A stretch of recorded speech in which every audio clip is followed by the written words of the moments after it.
Today on What's Next. This is a period of time for not just the midlife crisis, but also the midlife calling. And how do you repurpose yourself? For people who can focus on the breath and mindfully meditate, it's an amazing way to build hardiness. And out of that came this whole slow movements. It's a state of mind. It's about being present, being in the moment, not as fast as possible, but as well as possible.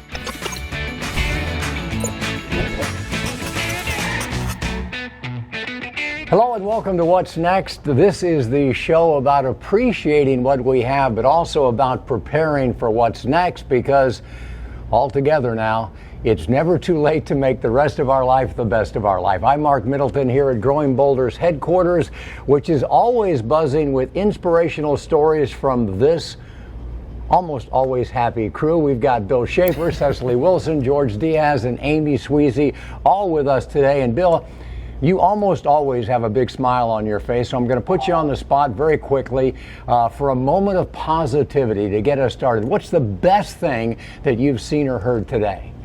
This morning, running around getting ready to come into the office and watching my son come down the stairs and do the same. And sometimes I think we forget about our adult children. You know, we celebrate every single thing they do when they're kids, but when they're adults, sometimes we don't take a minute to absorb all that. And Mark, I know that your girls are off living amazing lives, but it just caught me for just a moment. I guess it's pride. I guess, I'm thrilled to see him, beginning his life too. And I remember when I was that age. Do you get hit by those things too? I think we all do. Evan is a good kid, Bill, who has good parents, so you should be proud of him. We used to talk a whole lot about midlife crisis, but now we talk about midlife opportunity. We talk about midlife reinvention, and few know more about that than Chip Conley. When he was just 26 years old, this is the guy who basically invented the boutique hotel industry. When he was 50, he was retired, a multi-millionaire, but a couple of young guys, some entrepreneurs who had an idea called Airbnb, reached out to him and convinced him to help them turn their idea into what would become the world's leading hospitality brand. He retired from that, and then in 2018 he founded the Modern Elder Academy, which is the world's very first wisdom school dedicated to helping people navigate their midlife. We really wanted to help people to realize that middlescence, which is the era of adult adolescence, mostly between 50 and 60, but it could be 45 to 65. This is a period of time for not just the midlife crisis, but also the midlife calling. And how do you repurpose yourself, what I call same seed, different soil. So a growth mindset versus a fixed mindset, what's the difference? A fixed mindset is what we tend to get into as we get older. We tend to say, okay, I have a fixed point of view on the world. I have a fixed point of view on my capacity. I have a fixed point of view on my identity. And for all those reasons, we actually get bored and stuck. And then sometimes we're perceived as sort of a curmudgeon. And a growth mindset is less focused on proving yourself and trying to win, but it's more focused on learning. Instead of winning, it's about learning. So how could you become a beginner, whether it's juggling or baking bread with 3 other people, or doing yoga, learning how to journal, maybe even learning how to surf? We have all of these opportunities. A very interesting guy talking about a fascinating subject, a midlife calling. And I think we can all relate to that. We all do it in our own way because, as Chip said, we are the same seed, but we're now in different soil. So let me start with you, Cecily. What kind of midlife transformation are you pursuing or interested in pursuing? Listen, I feel like I've been reinventing Cecily. I'm the mother of reinvention. And what I like to say, because oftentimes when we do this, it's like we're starting over, but you're not starting from scratch because you have equity in all the things that you've learned and you're planting into this new soil. So I'm reinventing constantly. Now a new grandmother, a philanthropist, a talk show host. It's like all of this. So who am I next? I don't know. You got to stay tuned. That's a tease. Well, sitting here talking to this esteemed group of colleagues, This is a little bit of reinventing myself. As some of you might know out there, I was almost 30 years with the Sentinel as a print guy, and now I'm doing this broadcast thing, and it's a challenge for me at times, but it's a challenge that I embrace, and I really love learning new skills as I go along. So I'm sitting right at the epicenter of reinventing myself by being right here at Growing Bolder. And I'm kind of in the same boat as George, I guess, because I also recently left a almost 30-year career in broadcast meteorology. And I think that would be a lot more scary if I wasn't here at Growing Bolder, because that's our whole purpose and our point here is we're all about not a midlife crisis, but a midlife calling. So many of us pick what we want to do for our rest of our life when we're in our 20s. Who knows anything when you're in your 20s, you know? Yeah. Now is the time to change it, repurpose it, and do what you really want to do. I watch these shows about like surviving in the wild, and I start to think how different our lives are than humans, you know, as we've been evolving. And I started thinking, I don't know how to do anything. So what I think I'd like to do is learn how to do like home improvement stuff, like change the faucets out when they drip, or we're ripping up the carpet, we're going to put a floor in. I'm going to try to do it myself, you know, who knows? I may hurt myself, but you never know.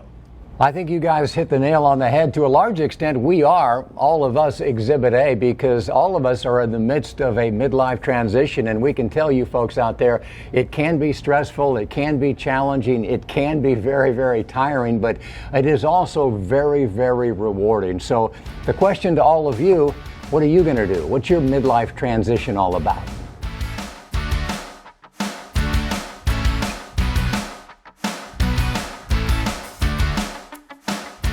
And then we give ourselves the grace to put it into perspective and realize that, yeah, it was suboptimal, but it didn't kill me, right? That's a great tool.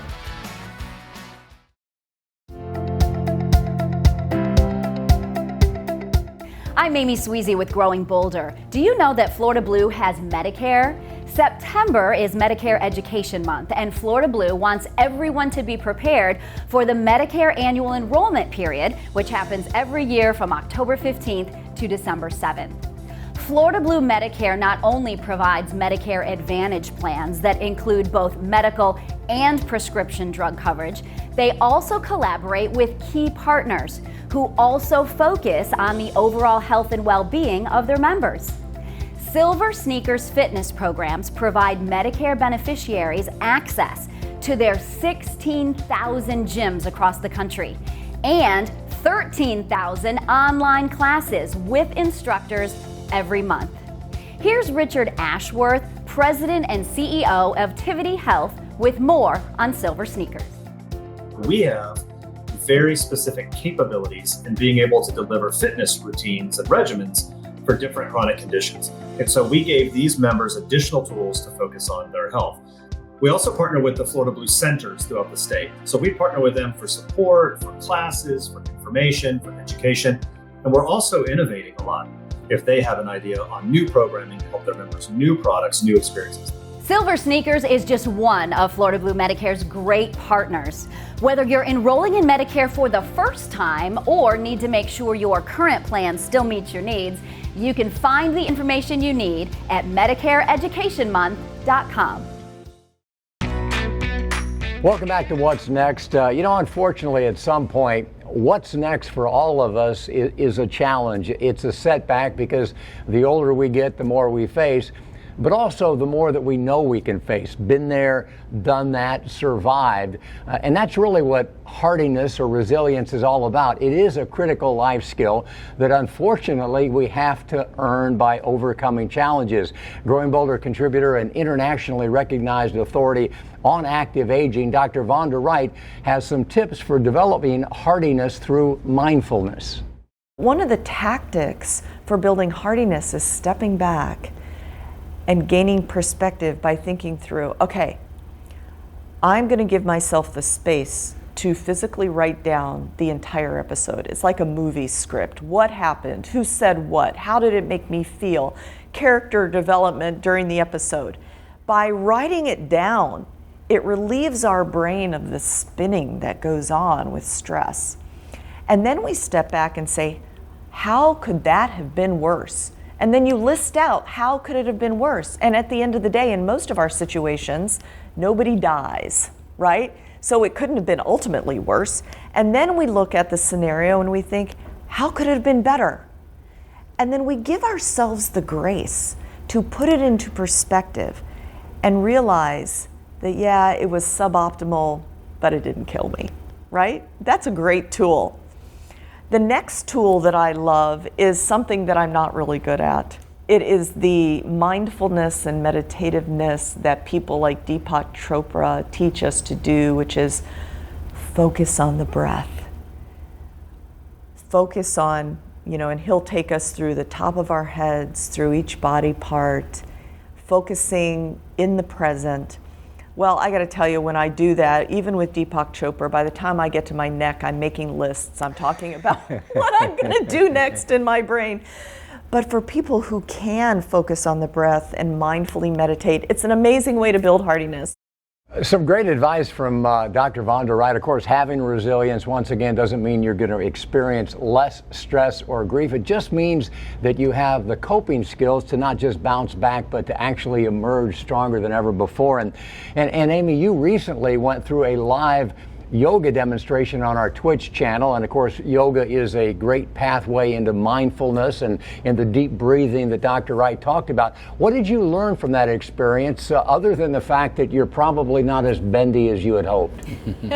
I definitely learned that, that's for sure. And I'll admit, I actually went into the session with a little bit of trepidation because I had taken yoga classes a few times in the past, but I always had it in my brain that I was somehow doing it wrong. And I would look around the room and I'd see all these other people that were doing it right, which is what I thought, and it was really kind of intimidating to me. So the best thing that I actually learned from Grace Yoga was that there is no right way to do yoga. Every body is different. Everyone is shaped differently. Everybody has different leg lengths. Your hips are different. You've got different posture, different balancing ability. So you really can't compare yourself to others. And Grace said to think of yourself as a dirty dish rag. I know, stay with me, but you picture yourself wringing out the toxins from your body, and that is what yoga is all about. It's not about getting the poses right or performing in a certain way. It's just about wringing those toxins out of your body while you breathe deeply, and of course, stop looking at your neighbor.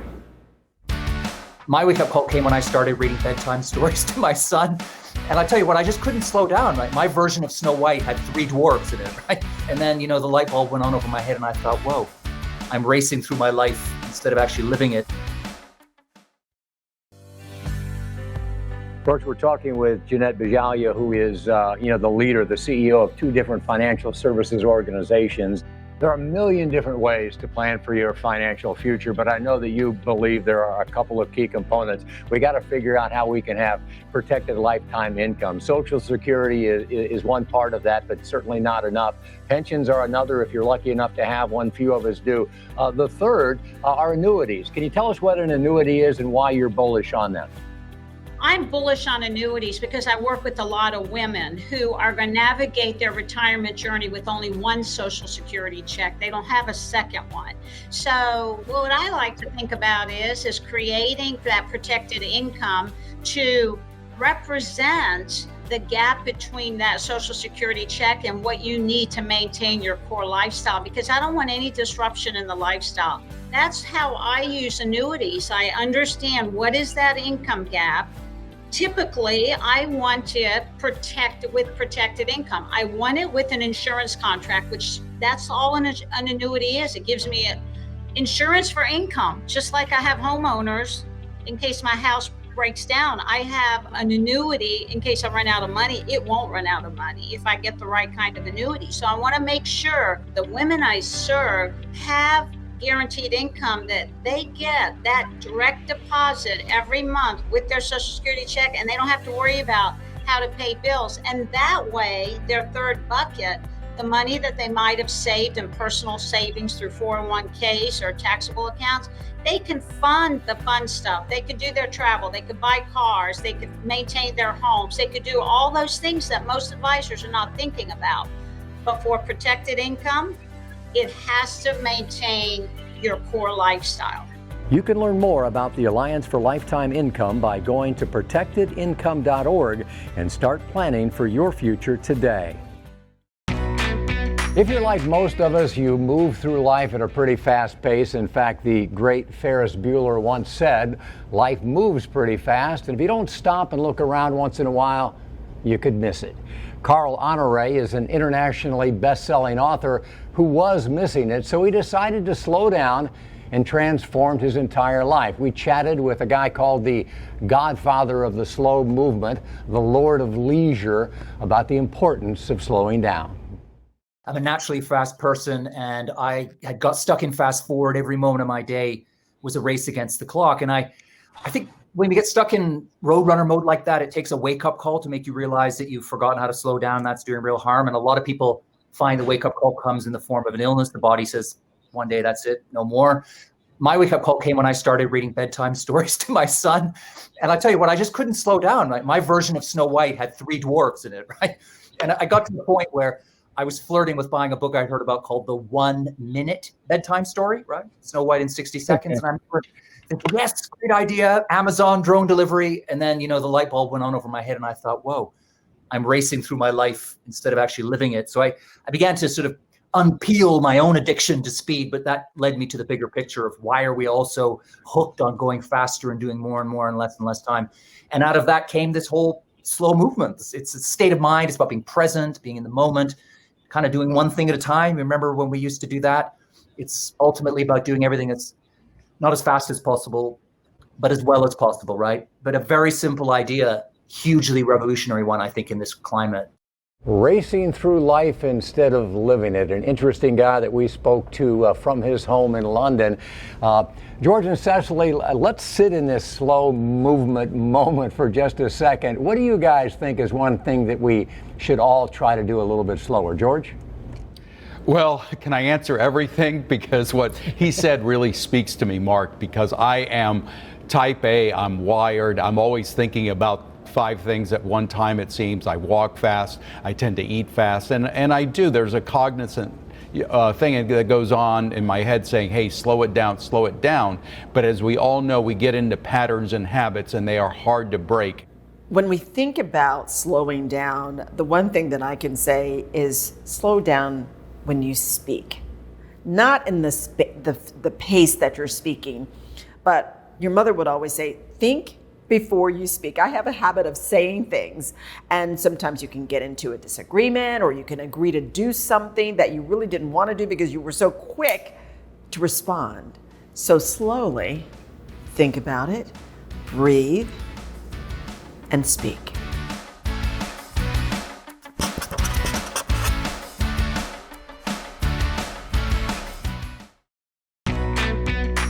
When you connect with Growing Bolder through our social media platforms, Growing Bolder listens. And we got some great stuff this week. We asked, who is someone that inspires you? And we got some pretty interesting answers. The most common one was a parent, mom or dad, but Julia Thorman had a little bit of a twist on that. She says, my hero is my son. She says that most people never get to meet their hero, but I got to raise mine. So, who inspires you? I'd have to say my wife, sticking with the family mode, because I get to see up close how much she fights through health-wise, and of course, having to deal with me, she makes me try to be stronger, more relentless, and more creative. So, hey, what about the rest of the gang? Amy, let me put you on the spot here. Who inspires you? I think I'm going to go with my sister. She's a former Marine. She served 2 tours in Iraq. She's got her master's and her PhD, and she's got quite a few health issues due to her military service, but she never complains. She never blames others for her suffering. So I'm going with Dr. Sweezy, who inspires me. I'm going to go with my good friend Penny Jones. She's a foster and an adoptive mom, 3 kiddos siblings who came into her life under tragic circumstances, and she's given them home, she's given them shelter, she's given them love, and it's a wonderful story, and she inspires me every day with what she's done for those children. Yeah, I love Penny. So thank you for saying that. I'd have to say it's my children. My children inspire me every day because I'm pushing myself to be a better mother, a better grandmother, a better daughter. So it's my children. It's the ordinary people who are living the extraordinary lives that inspire me, and I know inspire all of us to keep on keeping on. So, thank you guys for that. And that pretty much is all for this week's What's Next. We hope our stories, our guests and their inspiration have inspired you to not only live in the moment, but to think about what's next in your own life, to think about what your personal transformation might involve. Think about all of that, and we'll look for you right here next time.